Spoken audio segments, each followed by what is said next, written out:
48% of the Muslim in the United States of America believe that there are Muslim first, there are American second. Our purpose is to change this culture because they're infidel, and what they're doing is not pleasing to Allah, and we are the soldier of Allah who will make them do it. Kamal Salim was born in Lebanon to a devout Muslim family. As early as 4 years old, he remembers sitting at the kitchen table while his mother taught him about the Quran and his duty to Allah and jihad. From my childhood, my mom said, one day you'll be a martyr, my son. You will die for the sake of Allah and you will exalt Islam. She said, if you kill a Jew, my son, your hand will light up before the throne of Allah, and the host of heaven will celebrate what you have done. Kamal was 7 when his parents sent him to Muslim training camps to learn to use weapons and engage and kill the enemy. The boys were also taught another, more subtle form of warfare. We were training for what's called culture jihad, which is shifting cultures. Culture jihad is, it's unlike the sword, unlike the rifle, it is the jihad that will come into your world. By his 20s, Kamal was chosen to wage cultural jihad on America.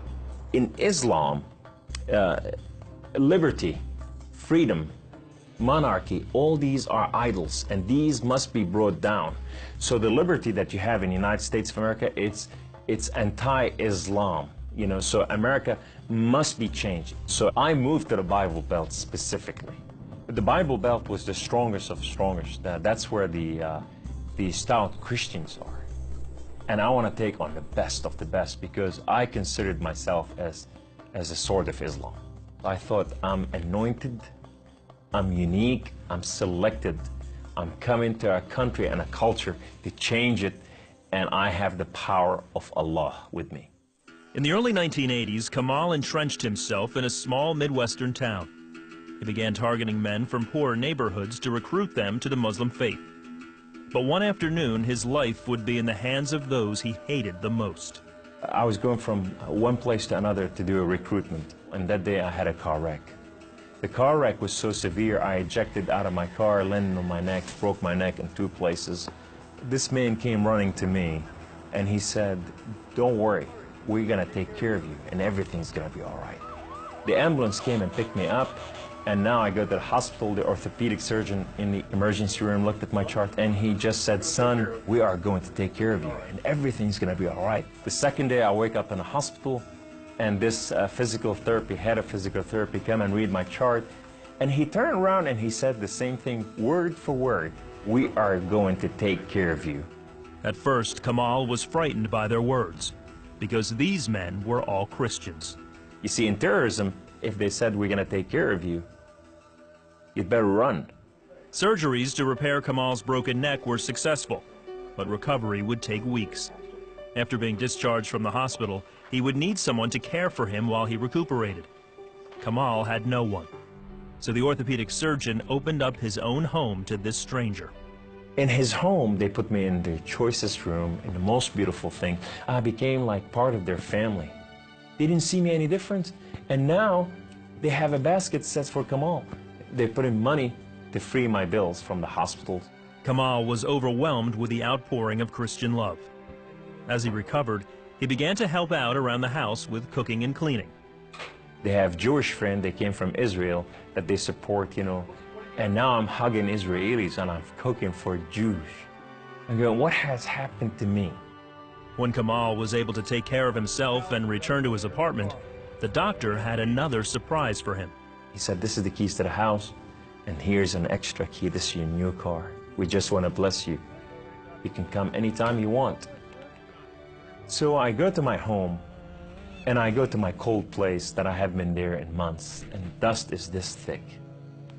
And I just gotta settle this issue with my God to know that if it's real or not. So I walk inside, I shut the door, I go right in the eastern window, and I fall on my knees, and I put my hands to the heavens, and I cry up to my God. Allah, Allah, my Lord and my King, why have you done such a thing to me? I'm okay with the car wreck. I'm okay with all this, but why did you put me among Christians? I'm confused. These Christians and Jews, they're good people. There's nothing wrong with them. They don't want to kill us. They're not the same thing that I learned about them. Allah, these people have relationship with their God. These people, they cry out to the God and they answer them. I want to hear your voice. I want to hear you love me. If you're real, speak to me. I want to hear your voice. Guess what Allah said that day? Absolutely nothing. Kamal felt that because he questioned his faith, the honorable thing to do was to end his own life. So I went to reach out my guns and put it in the right place and clock out. I heard the voice. The voice knew me by name.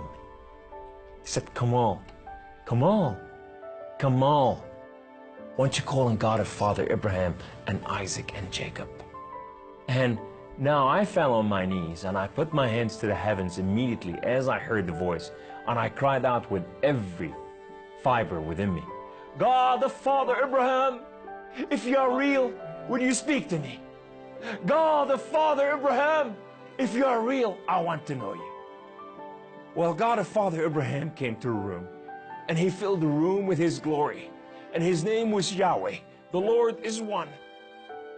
In his hand, he has holes in his hand. He has holes in his feet. His name is Jesus. I said to him, who are you, my Lord? Who are you?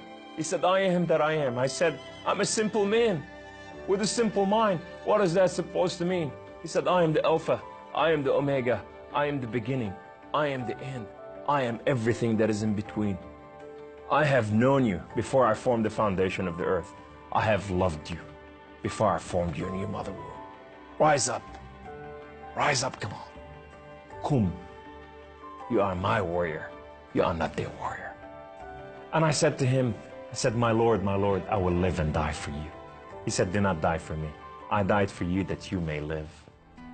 That day, instead of taking his life, Kamal gave it to Jesus. He now has a new mission and travels the country challenging Muslims to question their allegiance to Allah. My heart desire is to reach out for my brothers and sisters, the Muslim out there, 1.5 billion Muslim, that they are living out there and they have not tasted the freedom, and that freedom in God. It's been over 20 years since Kamal left the Islamic faith, and even threats of violence and death cannot stop him from sharing his story.